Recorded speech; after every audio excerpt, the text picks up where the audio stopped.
Top quality और consistent performance के लिए सिर्फ सिल्वर पंप नाम याद रखना। સમાચાર મળી રહ્યા છે કે સતત 7મા દિવસે પાકિસ્તાને કર્યું સીઝ ફાયરનું ઉલ્લંઘન। એલઓસી પાસે ભારતીય ચોકી પર ફાયરિંગ કર્યું હોવાની વિગત। કુપવાડા, ઉરી અને અખનૂર પાસે એલઓસી પાસે ફાયરિંગ કર્યું। ભારતીય સેનાએ નાપાક દેશની કરતૂતનો જડબાતોડ જવાબ આપ્યો છે। ભારતીય સેનાના અધિકારીઓના જણાવ્યા પ્રમાણે પાકિસ્તાન દ્વારા સતત ચોથી રાત્રે સીઝ ફાયરનું ઉલ્લંઘન કરાયું। એમાં પૂંછ સેક્ટરમાં પ્રથમ જ વાર સીઝ ફાયરનું ઉલ્લંઘન કરાયું। કોઈ પણ પ્રકારની ઉશ્કેરણી વગર જ પાકિસ્તાની સેનાએ ફાયરિંગ કર્યું, જેનો ખૂબ જ ઝડપથી અને પ્રભાવશાળી રીતે જવાબ અપાયો હતો।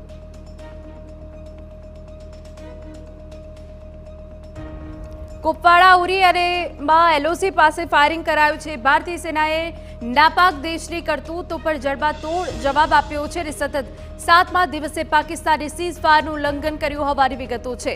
એલઓસી પાસે ભારતીય ચોકી પર ફાયરિંગ કરવામાં આવ્યું અને આપને જણાવી દઈએ કે જ્યાં કુપવાડા, ઉરી અને અખનૂર પાસે એલઓસી પાસે ફાયરિંગ કર્યું છે।